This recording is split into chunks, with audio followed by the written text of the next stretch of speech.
Nada, estamos aquí para hablar un poco de lo que es un calentamiento, ¿no? Antes de una competición. Eso es. A nivel psicológico y a nivel de preparación física para intentar, pues eso, salir a competir con las máximas garantías de evitar riesgo de lesiones, evitar burnout mental y luego, pues obviamente, garantizar un mejor rendimiento. Ujú. Eso es.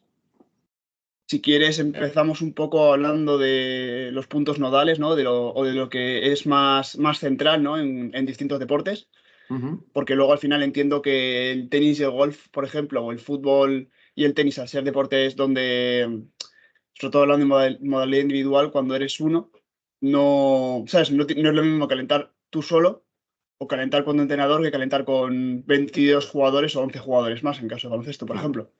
eso es. Entonces, yo te diría, no sé si estás de acuerdo, que a nivel psicológico, la gente muchas veces no entiende lo que es un calentamiento mental. A mí hay jugadores que me han dicho que piensan que es eso, pues meterse la cabeza en el microondas, con cierto tono sarcástico, pero bueno, es una opinión a tener en cuenta, como todas. Y yo creo que quizás algo muy general es calentar o preparar objetivos para que mantengan la motivación durante la competición y la confianza. Creo que al final son los dos pilares que son comunes en todos los deportes, porque luego cada uno tendrá sus peculiaridades de foco de atención y de nivel de activación. Ujú. Entonces yo considero, ¿no?, que al final la motivación es fundamental porque es muy importante saber que, sabes, tener un objetivo para ir a competir. Eso es. La motivación es lo que mueve tu acción. Si tú no te quieres mover a competir, es muy complicado que luego compitas bien. O incluso, pues que eso, que luego si pierdes, pues no te, ¿sabes? La derrota te afecte más porque muchas veces no has preparado la competición con la motivación adecuada. Y relacionado con esto, pues también está la confianza y creo que hay distintas herramientas, ¿no? Creo que como motivación, por ejemplo, se puede trabajar mucho con estableciendo objetivos y aquí algo fundamental quizás es el control no control, ¿no? Establecer objetivos, sí, a lo mejor de resultado en ciertas categorías más avanzadas, alto rendimiento, pero creo que decir al jugador, oye, tú puedes controlar esto y esto depende de ti en tu rendimiento y por lo tanto puedes exigirte en este sentido o puedes Ujú. plantearte un objetivo exigente en este sentido es muy importante para que muchas veces, incluso en categorías formativas, cuando pierden, digan, vale, yo he ganado esto. Eso es. Al final hay una frase que siempre te dicen, ¿no? Que es muy típica, que es cuando ganas, ganas y cuando pierdes, aprendes. Pero si tú estableces objetivos de rendimiento, en teoría cuando ganas también aprendes, porque tú Totalmente. tienes que reflexionar sobre ello, ¿no? Dices, he cumplido mi objetivo, no he cumplido mi objetivo, a pesar Ujú. de haber ganado fácil. Pero ahí, Álvaro, yo estoy muy de acuerdo contigo porque en etapas formativas, que es principalmente donde yo trabajo, en diferentes niveles, desde base hasta alto rendimiento, pues muchas veces establecemos esos objetivos de rendimiento, no de resultado, porque incluso un resultado, pues, aunque te lo van a exigir desde pequeño, que yo creo que muchas veces es un error, pero tener ese objetivo de rendimiento te va a hacer que una vez que lo alcances, independientemente del resultado, tú consigas lo que habías comentado tú antes, aprender, mejorar y saber que esa parte que tú puedes controlar, pues la has superado y que es una prueba más que ya tienes en el bolsillo controlada y que puede servirte de base para futuras experiencias en competición. Ujú. Y además considero que si es un objetivo muy específico, por ejemplo, en el baloncesto Alcalá muchas veces establecemos objetivos para cada partido, ¿no? Y muy enfocados en el vídeo que hacemos de los rivales. Y entonces, pues muchas veces tú te das cuenta de que si ese objetivo de rendimiento lo cumplen, al menos ese cuarto donde han cumplido el objetivo lo ganan. ¿Sabes? A lo mejor el partido luego Ujú. al final, pues eso, empiezan a darte palos al final del partido, tiros libres, etcétera, presión, y pierdes, pero tú te das cuenta de que esos objetivos de verdad te acercan a la victoria. Ajá. Si tú consigues este número de rebotes ofensivos, te estás acercando mucho más que si no lo haces. Si tú consigues mantener un buen porcentaje de primeros, pues te acercas mucho más a la victoria, ¿no? En principio, a no ser que tengas a Djokovic restando. Ujú. Claro, eso por ejemplo, en tenis, a nivel táctico, por ejemplo, se indica que a partir de un 70% de primer servicio, dentro, ¿de acuerdo? Tienes muchas más opciones de sacar el partido con mucha más solvencia. Cuando tú tienes el día fallón y empiezas a tener un porcentaje más bajo de primeros, necesitas un gran segundo que te mantenga en el partido. Yo siempre se lo digo a la gente, digo, lo que te marca el nivel en el servicio es el segundo, no es el primero, porque es la base para poder apretar con el primer saque. Para ganar esa confianza necesaria, Eso sí. es. Y yo creo que la segunda variable a nivel psicológico fundamental es la confianza. Y la confianza al final, pues muchas veces depende también del objetivo. Si tú te estableces un objetivo que sabes que vas a cumplir, tu confianza aumenta. Si el entrenador te establece un objetivo que tú consideras que es demasiado exigente, incluso tu confianza puede bajar. Pero una herramienta principal y que muchas veces quizás no, los deportistas no saben lo que es la visualización. Muchas veces la confunden con simplemente poner la imagen en tu cabeza y nada es, ¿sabes? Es mejor que nada, pero lo que ellos no entienden es que en realidad la visualización es como una recreación. El otro día hablando con un jugador me decía eso, que él literalmente hacía una exposición, que es una técnica de psicología para trabajar, por ejemplo, ansiedad, ¿no? Cuando tú tienes problemas o una fobia, muchas veces lo que haces es que te expones en imaginación. Y el jugador lo que hacía es que se exponía a cosas malas en el partido. Y yo dije, Ajá. qué curioso". Pero sea una visualización positiva o una exposición, hablando de la técnica cognitiva en sí, lo fundamental, ¿no?, es que esa imagen sea real o que esa situación sea real. Y cuando hablamos de ser real, pues hay que tener en cuenta valores como la climatología, ¿no?, lo que es crear una buena imagen. Al final, tú tienes que parar un partido, tienes que tener en cuenta si juegas en rápida o en dura. Perdón, en rápida o en tierra. Se me ha ido. Tienes que tener en cuenta el viento que va a hacer. Al final, son factores que muchas veces no tienen en cuenta o visualizan el golpe pero no escuchan el sonido. No es lo mismo Ajá. pegar un golpe súper sucio que pegar un golpe limpio, ¿no? También a nivel de confianza, cuando te Claro. estás golpeando la bola, si notas que suena bien, pues supongo que será distinto. Tú como técnico también me lo podrás comentar. Sí, sí, sí, sí. La sensación que tienes cuando tú golpeas en el punto dulce la bola no es lo mismo golpear de manera descentrada. Incluso hay veces que tú pegas la pelota y dices va dentro seguro y va donde la quería poner. Y otras veces que la pegas y sabes directamente antes de que empieza a salir la bola de la raqueta, sabes que se te va a ir. Así que recuerdo con el tema de visualización, recuerdo hace tiempo una atleta olímpica que iba a disputar unos Juegos Olímpicos, creo que de selección española, y comentaba que había sido tan bueno el trabajo de visualización que había hecho que cuando estaba haciendo la toma de contacto y previa a la competición sentía como que ya había estado allí. Entonces, claro, eso te da una confianza brutal a la hora de competir porque tienes a nivel multifactorial, tienes muchas cosas controladas. Sí, al final, a nivel neurológico, lo que ocurre es que tú le estás diciendo a tu cerebro, si la imagen es completa, eso, ¿sabes? Tú estás activando el mismo número de neuronas que cuando tú estás jugando. Ajá, Sería muy bueno quizás hacer un experimento con, ¿sabes? Poner a un deportista electrodos en la cabeza o una resonancia magnética funcional y ver la diferencia, ¿no?, de activación, porque habría muy poquitas y es una visualización muy buena, entre lo que es su estado de cerebro, su neuroimagen en competición y en visualización. Entonces eso, ajá, pues eso da lugar a yo ya he estado aquí, yo ya esto lo controlo. ajá. Es Pero cierto claro, en que. tenis, por ejemplo, es muy importante que tú visualices bien la pista, que visualices bien, por ejemplo, el público que hay fuera, porque si luego lo tienes en contra, dices, uy, esto no es lo que yo he imaginado. O Claro. incluso el viento. Si tú no visualizas que en cada cambio de lado vas a tener el viento de un lado, es complicado, ¿no? Porque luego te sorprendes al final y es verdad que el tenis tiene muchísima incertidumbre, pero la visualización te ayuda a controlarla un poquito más. Ujú. La verdad que el ¿Y trabajo. cuáles dirías que son los Perdón. aspectos más generales para hablar de preparación física en distintos deportes? De Pues, a ver, calentamiento, antes de un partido. a nivel, como has comentado tú al principio, el calentamiento y la parte final de competición o de un entrenamiento son las partes de una sesión o de un partido que mayor incidencia tienen a la hora de aparecer una posible lesión.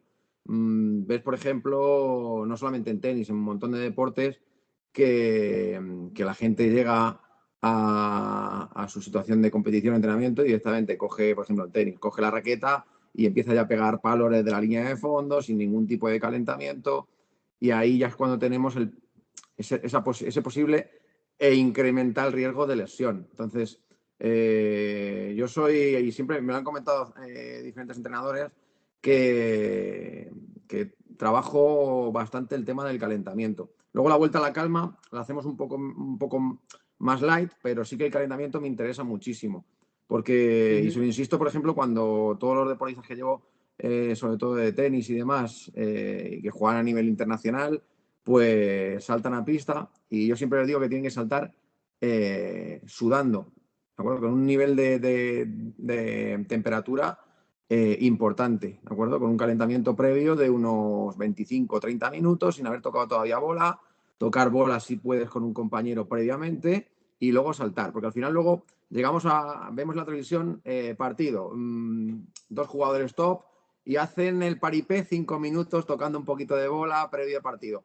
Eso no es el calentamiento. Un jugador de tenis de alto nivel o que pretende llegar a ese alto nivel ya está una hora calentando previamente a esa situación. Aparte, los grandes torneos siempre tienen que dejar pistas de calentamiento. Entonces, esos jugadores, pues al final, pues entran varios jugadores en pista, calientan, pero previamente a eso, pues yo me centraría en un trabajo aeróbico en el que mantendría una carrera continua progresiva, trabajaría desplazamientos específicos, trabajaría mucho movilidad, todo el tema de estiramientos nunca estáticos, siempre dinámicos a través de balanceos, ejercicios balísticos, trabajo de gomas para prevenir. Me gusta mucho meter comba porque activa muy bien la musculatura y nos mantiene muy activos, sobre todo si eres capaz de hacer un buen juego de tobillo, y la comba es un trabajo coordinativo general que implica muchas partes del cuerpo y creo que también va muy bien. Y nada, y una vez que ya tienes todo hecho, pues se puede hacer incluso técnica de carrera, trabajo con escaleras, de coordinación. Y luego, antes de coger la raqueta, siempre recomiendo hacer, por ejemplo, trabajos de sombras, en el cual se puede trabajar todo el tema de visualización, ¿de acuerdo? Con golpeos simulados, pero sin impacto, y pensando cómo quiero sentir la pelota cuando esté jugando. Y luego ya yo por lo menos en entrenamiento, cuando estoy en pista con jugadores, una vez que superamos esta parte, sí que es importante empezar de manera progresiva a tocar bola. Empezamos siempre con ejercicios de mini tenis, con mucho más cerca de la red, sintiendo la pelota, trabajando juego de pies, con diferentes objetivos, puede ser un objetivo de precisión, un objetivo coordinativo, y luego ya una vez que llevamos 4 o 5 minutitos haciendo ese mini tenis, ya pasamos a jugar de fondo, ¿de acuerdo? Pero siempre progresivo. O sea, la clave es ir ganando esa confianza, esa temperatura, esa activación muscular de manera progresiva, para que el deportista, una vez que se le exija en un ejercicio mucho más duro, pues tenga ese colchón detrás del calentamiento que nos permite pues realizar nuestra actividad física o nuestra actividad deportiva de manera óptima. Sí, yo quizás, a mí que me gusta bastante el tenis, hay torneos donde a veces a lo mejor, bueno, tienen que firmar un montón de consentimientos de información, deduzco, de derechos de imagen, la ATP, o las distintas organizaciones de los torneos, porque te muestran muchas veces el gimnasio y tú les ves, pues eso, que a lo mejor 15 minutos antes de saltar, antes de estar ahí tranquilamente con la raqueta, están haciendo balón medicinal o algo así, ¿sabes? O muchas veces, pues eso, tú ves a Rafa antes de saltar, o veías a Rafa. Puf, qué duro se hace decir esto. Y veías un calentamiento suyo ahí, mientras que el otro estaba calmado y dices, ya va ganando 3-0 arriba porque el otro ¿sabes? Moralmente lo ha destrozado. Eso, con respecto al comentario que haces, Álvaro, el otro día tenía dos jugadores previos a finales en dos ITFs, un chico que estaba jugando en Marruecos y otro chico estaba jugando en Costa Rica Ujú. y justo les mandé una secuencia que hay en YouTube de Rafa Nadal con Casper Ruud. Casper Ruud, Sí, sí, sí. tranquilo, concentrado, focalizado en lo que tiene que hacer. Y en cambio, Rafa, súper activado, con un nivel de activación brutal, haciendo aceleraciones, simulaciones de golpes. Y siempre le decía, digo, ¿ves la diferencia en los momentos previos al inicio de la competición de uno y otro? Digo, ahora mismo ya, siguiente, por el lenguaje no verbal, ya le ha ganado el Ujú. partido. Tiene mucho más opciones de ganar el partido. Siguiente, con esos gestos que ha hecho, ya tiene mucho ganado. Y siempre se lo comento, cuando entres al torneo que entres, cuando tú pases por la puerta, el 80% es el lenguaje no verbal. Si tú entras por la puerta de la pista, ya con un gesto bien controlado, entras con Ujú. autoridad a la pista y demás, si el otro no entra igual, ya el partido, como has dicho tú, ya no empieza 0-0, ya empieza 3-4-0 arriba. Y Ujú. eso es vital. Ahora sí, ya por terminar el tema Rafa, yo antes de la imagen de Casper Ruud, que también es verdad que la tengo muy presente y también se lo comparto mucho a mis deportistas. Además, creo que Rafa es un ejemplo no para muchos deportes, no solamente para tenis, entonces siempre lo comparto. Eh, hay otro en Wimbledon, cuando se da, ¿sabes? Cuando se da con la cabeza en el techo, Ajá, sí. que va a saltar a la pista, está ahí haciendo sus típicos canguros y se golpea, ¿no? Y bueno, pues es eso, el síntoma también de intensidad, ¿no? De estoy tan focalizado y moviéndome tanto que no sé dónde estoy. Y bueno, pues yo creo que ya que hemos hablado un poco de lo que es de distintos deportes, ¿no? Vamos a empezar hablando del tenis, ¿no? Ya que hemos sacado todo el tema de esto.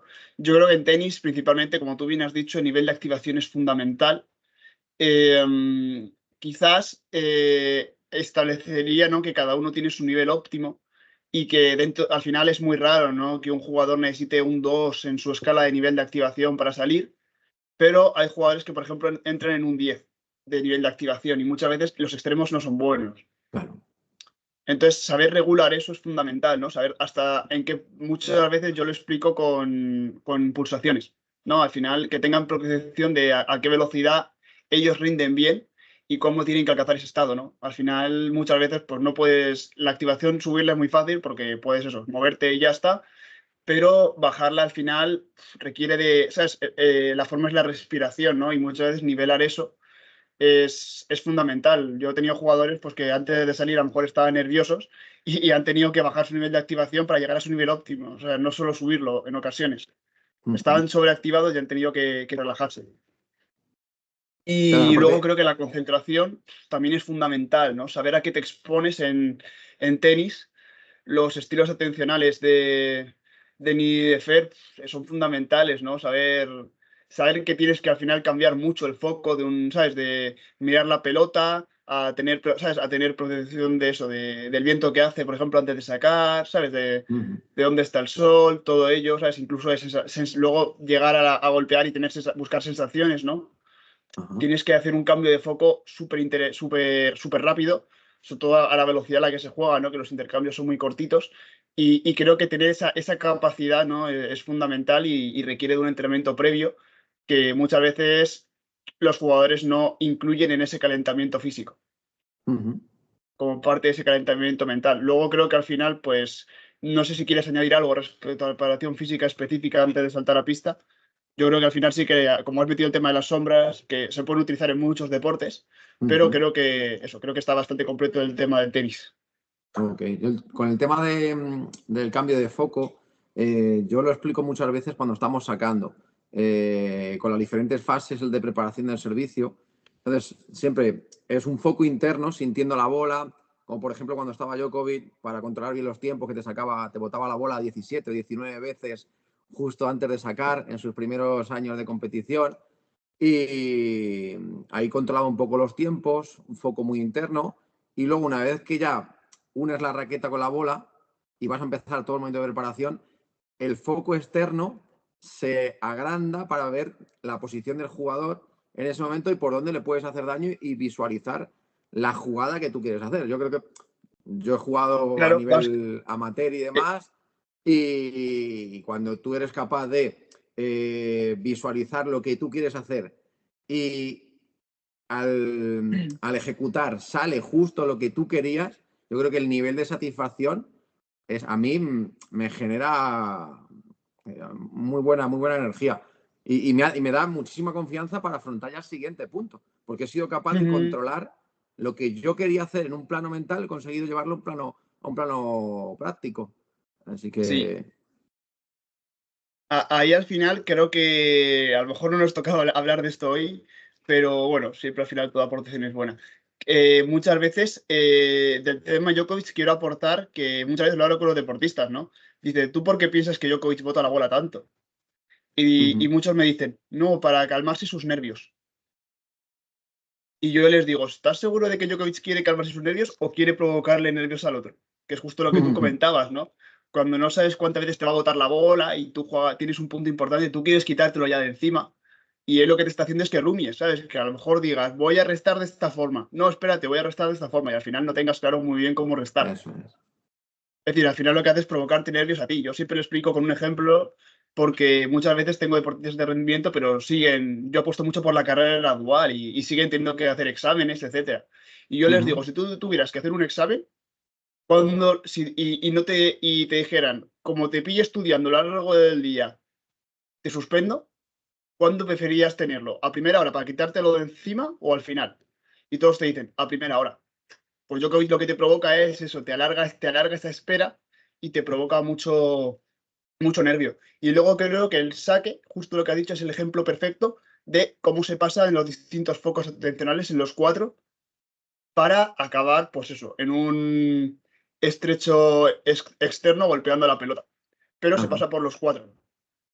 Entonces es un claro ejemplo de cómo tienes que gestionar ese tipo de concentración. Y luego, pues previamente tienes una rutina entre puntos donde metes nivel de activación, metes control del pensamiento y metes concentración también. Además La de famosa visualización, por toalla. ejemplo. Sí. Eso Ojo, es. al final la toalla no tiene por qué ser necesaria más allá del sudor. Es decir, la toalla en realidad es un elemento muy simple que es básicamente es la herramienta que te da el anclaje para cambiar de pensamiento. Pero ¿sabes? Tú puedes hacer ese mismo gesto cogiendo la pelota o un gesto con la mano. Se Cierto. trata de condicionar una respuesta a una situación. Eso es. Al final la toalla pues tiene la ventaja de si, por ejemplo, tienes un jugador jugando en Costa Rica con esa humedad, encima tendrá, ¿sabes? Lo más normal es que tendrá que ir a secarse las manos. Entonces, Claro. muchas veces se condiciona por eso, pero se podría hacer con cualquier otro implemento o Correcto. lenguaje, vamos, o gesto corporal. Sí, incluso Rafa, todos los gestos que hacía de tocarse el pelo por un lado, de colocarse el calzoncillo, de colocarse bien la ropa y demás, todo, pues es una manera de estar focalizado y empezar a preparar el punto que tiene más próximo. Sí, yo por ejemplo, si nosotros en baloncesto, alguna vez para trabajar tiros libres les hemos hecho variar la rutina de decir vota 2 veces, vota 3, vota 4. Yo alguna vez he dicho, si a Rafa con ese ritual tan complejo que tiene antes de sacar, digo, le dices, no te puedes tocar la nariz antes de sacar, digo, seguramente se lo olvide. Digo, ya no sepa ni dónde se tira la pelota. Claro, lo tiene totalmente Yo, vamos, mecanizado. me apostaría lo que sea que, Es igual que a que el porcentaje cuando bajaría se iba al bastante. banco y bebía, colocaba la botella de una manera determinada. O sea, hay un control de Sí, sí, sí. tiempos y un control emocional y de foco brutal. A mí algo que me llama mucho la atención no es eso, que justamente a nivel amateur o a nivel profesional, pero que no han tenido la suerte, porque yo creo que Rafa no ha tenido psicólogo, pero tiene un psicólogo interno a nivel de lenguaje no verbal y verbal y de comunicación con uno mismo, tiene un psicólogo interno ahí metido en la cabeza. Yo creo que le implantaron algo de pequeño y luego ha tenido a su tío que la lleva muy bien. pero muchas veces no te encuentras con jugadores que no tienen la suerte de tener a todo ni Nadal, ni de tener esa capacidad de hablarse bien durante todo el partido. Y te encuentras con que repiten ese tipo de cosas, pero no saben el motivo, entonces no generan ese efecto. Ajá. ¿Sabes? Al final no saben por qué tienen que ir a la toalla, más allá de, dicen, uy, tengo la mano pringada de tierra batida, voy a limpiármela, pero Claro. no hacen ese anclaje.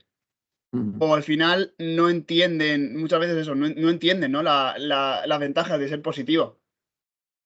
Claro, el otro día creo que Álvaro te mandé un vídeo y sobre una entrevista con Rafa Nadal de no sé qué torneo era, le preguntaban y él insistía en eso, que por qué había tenido ese control emocional tan fuerte durante todo el torneo, durante su vida y él insistía en que un mensaje negativo hacia sí mismo no le va a generar nada beneficioso. Entonces él tenía que intentar hablarse bien para seguir focalizado y estar en las mejores condiciones a nivel mental para afrontar el siguiente punto. Ujú. Sí. Vale, pues yo creo que el capítulo de tenis lo tenemos más o menos cerrado. Ha sido amplio, Perfecto. todo hay que decirlo, porque Mm. en general hemos hablado de tenis y luego hemos hablado más de tenis. ¿Quieres que pasemos a hablar de fútbol, por ejemplo? Sí, perfecto. Yo creo que en fútbol al final la motivación es distinta, ¿no? Porque a pesar de que hemos dicho que es común, ¿no? Porque yo creo que en todos los deportes tienes que tener una motivación para salir a jugar y una motivación para salir a entrenar. Pero en fútbol quizás es que depende mucho también del clima que tú tengas en tu equipo, con tu entrenador, ¿no? Ujú. Hay muchos cuestionarios que te miden dos cosas, como puede ser, por un lado, cómo te sientes tú integrado, pero por otro lado, cuánto te atraen los objetivos del equipo. Ajá. Entonces yo creo que tener claro eso, ¿no? A la hora de saber tus objetivos, los del equipo, y de cuánto te identificas tú con lo que te dice el entrenador, por ejemplo, lo que dicen tus compañeros, es fundamental para que tú puedas salir a luego dar tu 100%. Creo que luego, por ejemplo, la visualización en fútbol no es tan útil, porque al final, no, ¿sabes? Es muy complicado visualizar que se la pase bien un compañero y que el compañero luego remate bien de cabeza, ¿no? Pero sí que es muy útil, por ejemplo, el tema de los refuerzos continuos, ¿no? Yo cuando estuve el año pasado en el Tres Cantos, tenía varias jugadoras que habían, varias futbolistas, que de hecho eran porteras, dato muy interesante, y que habían jugado al tenis a un relativo alto nivel. Y yo les decía, al final tú estás de portera, que es lo que digo que no me sorprende tanto porque al final ahí es como que tienes tu espacio, tienes tal, y tienes tú mucha responsabilidad. En fútbol hay muchos artículos que te hablan de que cuanto más lejano estás a tu portería, menos carga de responsabilidad percibes, ¿no? A la hora de jugar. Y yo les decía, es que al final en tenis tú te tienes que regular solito, pero en fútbol tú tienes 11 compañeros, 10 compañeros que te ayudan, más todos los del banquillo. Ujú. Y en baloncesto igual. Entonces creo que el compañero tiene un papel muy importante en la gestión del error y en la confianza del resto del equipo.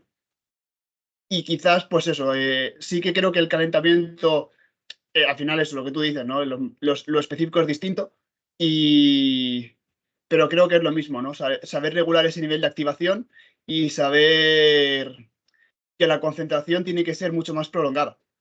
Tú en el tenis con la inactividad tienes mucho espacio, entre comillas, ¿no? Para volver a coger tu foco, si sabes cómo hacerlo.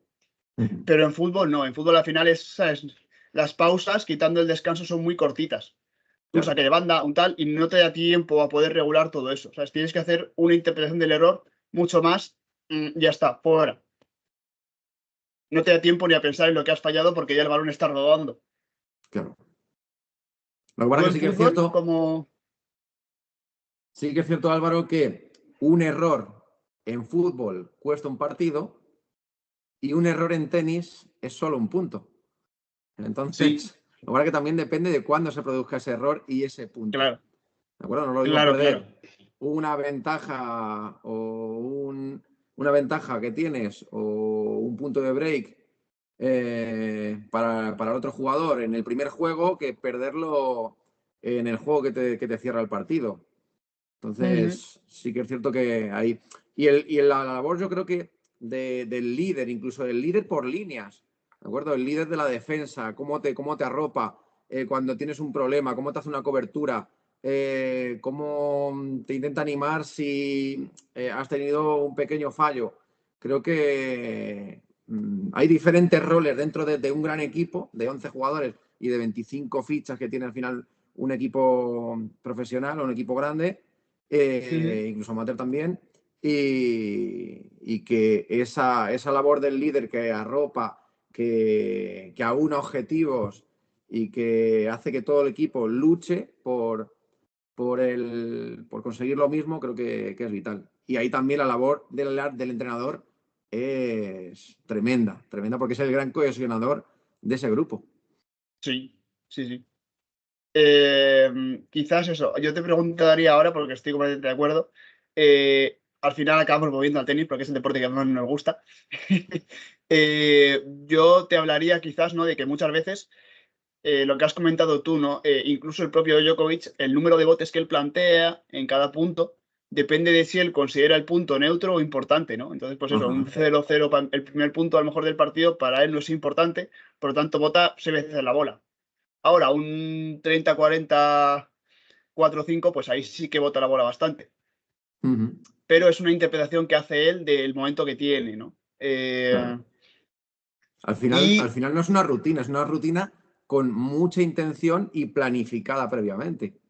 Claro, sí, sí, justo eso. Al final es una rutina porque siempre en punto neutro y punto importante repite el mismo número de botes. Es decir, siempre en los puntos importantes bota X veces la bola y en el punto neutro te diría que son 6 o 7. Pero no me acuerdo, lo estuve mirando en su día. Y ahora eso, pues preguntarte un poquito qué se trabaja, ¿no? ¿Cómo haces un calentamiento con un futbolista?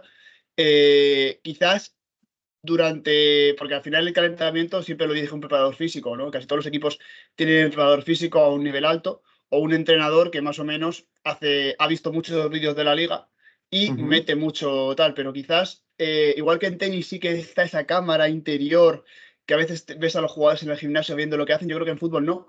Y yo te quería preguntar si de verdad eso, cómo se prepara una competición antes de saltar con el equipo, si se hace algún ejercicio previo.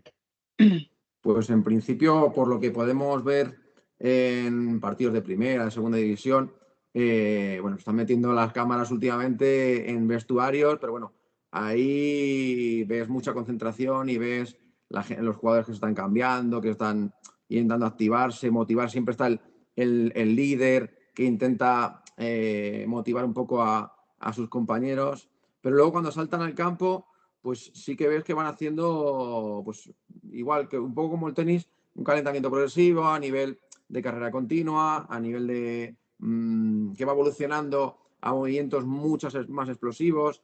Me llama mucho la atención, por ejemplo, que antes no se veía, y es que, por ejemplo, el preparador físico actual del Atlético de Madrid, los calentamientos para tener a los jugadores, que yo creo que viene un poco también por las dinámicas que han cambiado a nivel de los cambios, que ahora ya no son 3, son 5, y te permite tener mucha variedad en prácticamente que empiece un partido nuevo cuando metes a los 5 jugadores nuevos en la segunda parte, si no ha habido lesiones, y ese calentamiento en la parte de descanso, esos 15 minutos, y volver a meter también a todos los jugadores que van a salir, intentar activarles previamente un par de minutitos antes de que suene el silbato y comienza la segunda parte, creo que les vuelve a enganchar de nuevo, porque sí que es cierto que tienes 45 minutos, alta intensidad y más en primera división, que lo vemos en cámara, pero no somos capaces muchas veces de percibir a la velocidad que se mueve el balón, pues meterte en ese nivel de activación y de potenciación para que tú puedas dar lo mejor de ti y sacar tu máximo rendimiento, para mí creo que es vital y es un salto cualitativo de cara al rendimiento final en esa segunda parte. Sí, yo quizás la principal diferencia que también veo y que los entrenadores me trasladaban, ¿no? Sobre todo porque hace nada borré un calentamiento de un equipo de tercera red donde estuve, que ocupaba pues la mitad del espacio que tenía que liberar, fue eso. Era un calentamiento de media hora y quizás respecto a un calentamiento en tenis, tú lo que no ves es una parte de competición al final. O sea, es Ajá. una posesión, un tal, donde hay una competición que eso, que en tenis tú no tienes antes de saltar a pista. Ujú. O sea, Claro, y eso creo que es importante porque ahí sí que te activas, ¿no? Sobre todo los equipos eso que es. tienen esa competitividad, los jugadores que son tan competitivos, ahí Ujú. dicen, yo no quiero estar corriendo detrás del balón, yo quiero tener y que corra mi compañero, por Claro, mucho que luego desee que en el partido él sea, ¿sabes? Los rivales sean los que corran, pero ahora mismo lo que yo no quiero es correr a por el balón todo el rato, ¿no? Yo quiero tenerlo. eso es. El típico Vamos, esto es ejercicio. creo, Es el típico ejercicio, Álvaro, de rondos de posesión en espacios reducidos, en los cuales pues, se van controlando situación de ataque-defensa, robo de balón, cambio de roles, cosas de ese tipo. claro, ¿Sabes? Por ejemplo, en tenis, al final tú entras y no juegas puntos antes, estás haciendo fijos con diferentes rallies, derecha-derecha, revés-revés, cambios, te cambio paralelo cruzado, hago un poquito de volea, un poquito de remate, caliento saque y para al vestuario para prepararme que salto a pista. O sea, no se hace claro. mucho más.